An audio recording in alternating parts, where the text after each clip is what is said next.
thank you very much for coming out. It's a real pleasure to be here.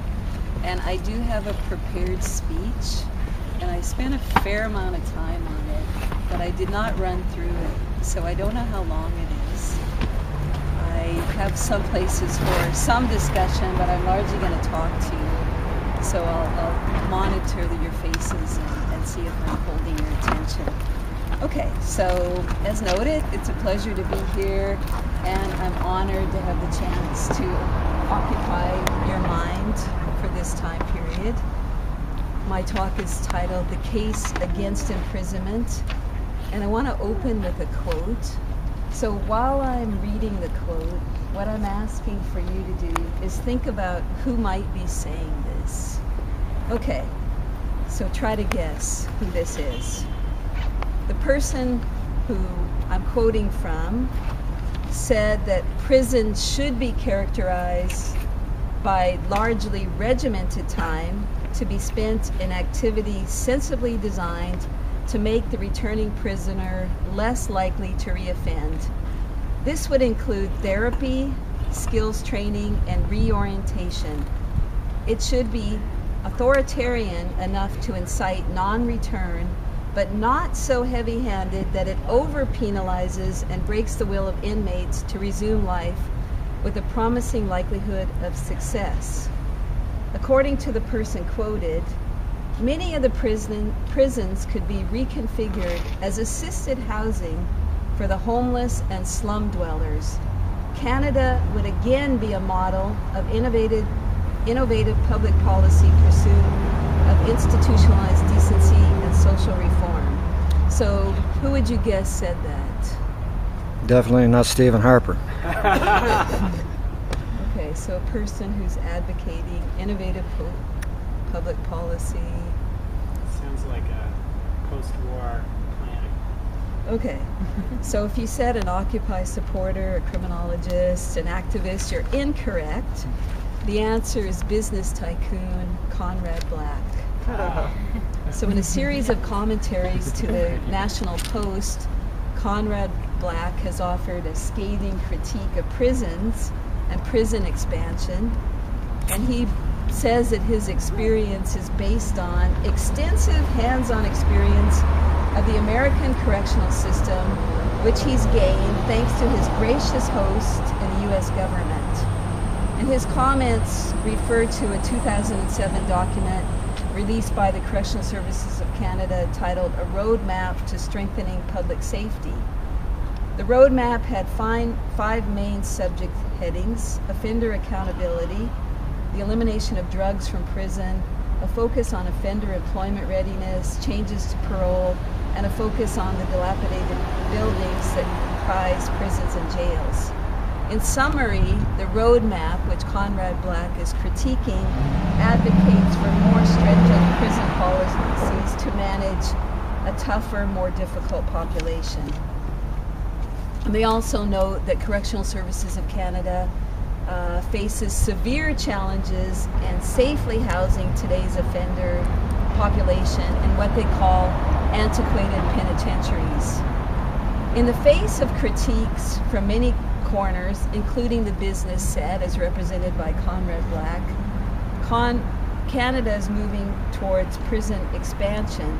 The roadmap document that he critiques has provided some of the justification for prison renovations and expansions, as well as the omnibus crime bill that's been in the news. At present, about 38,000 people are in Canadian jails, 14,000 of them in federal penitentiaries, and according to widely accepted estimates, the new legislation will increase the figure by at least 3,000, including an increase in young offenders. So Professor Justin Piche at Memorial University recently came to St. Thomas, and he offered numbers about prison expansion. So overall, since 2007, according to his figures that he's put together, there's been 22 new prisons, additions to additional existing facilities numbering at 17, additional prison beds number at around 6,300, and the construction costs are just over $3 billion. according to information he's located on the web, or that he's placed on the web. And of course, New Brunswick is also subject to prison expansion and has noted its support of the Omnibus Crime Bill. So, in opposition to prison expansion that's occurring across Canada, supported by the roadmap that was put out by Correctional Services of Canada in 2007, and also the Omnibus Crime Bill, which is currently being debated. One of the key points that's made in opposition to prison expansion is that there's no need for it, that crime rates are actually falling. And this point was made in a recent editorial in the Daily Gleaner, and I want to quote from it. The writer said, "The general trend in Fredericton, the region surrounding the city, New Brunswick, and Canada is a dropping crime rate. We saw that in a crime report last week from the city, and now District 2 RCMP reports the same trend.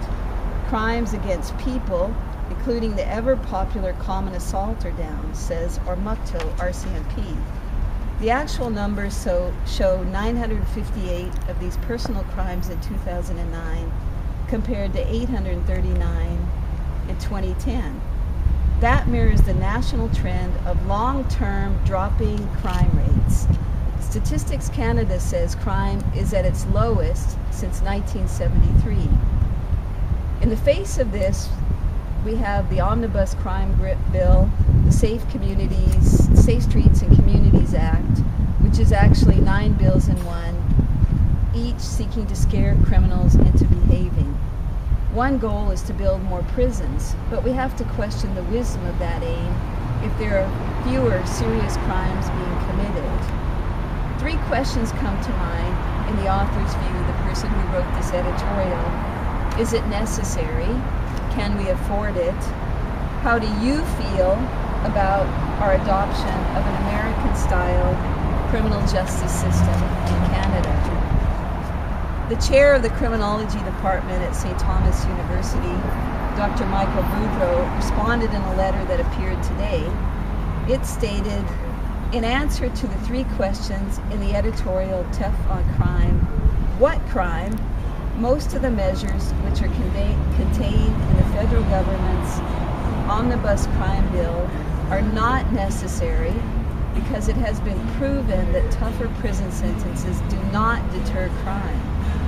Most provinces, but particularly New Brunswick, with its burgeoning deficit, will not be able to afford these measures unless further cuts are made to healthcare, education, and other municipal services and or taxes are raised.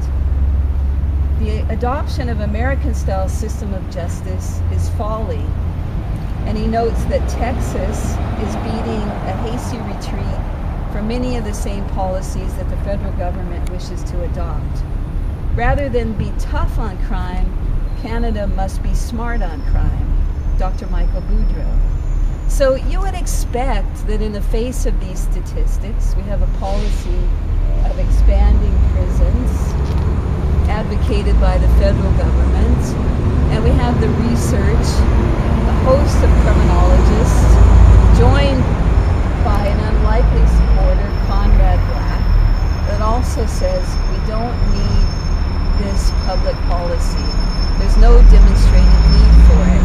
There aren't the criminals to build the jails, and importantly, the state that we're modeling ourselves after, which is Texas, is moving away from these policies.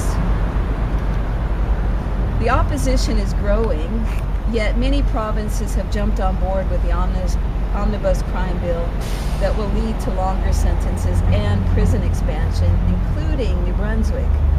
I reflected on some of the reasons why prison expansion is not opposed. One that comes readily to mind is the widespread misinformation about prison and prisoners. And in this brief address, I'm going to focus more on prisons rather than prisoners. If you want more information about who's in our prisons, I brought a document that'll help you work through that point. I think it's better known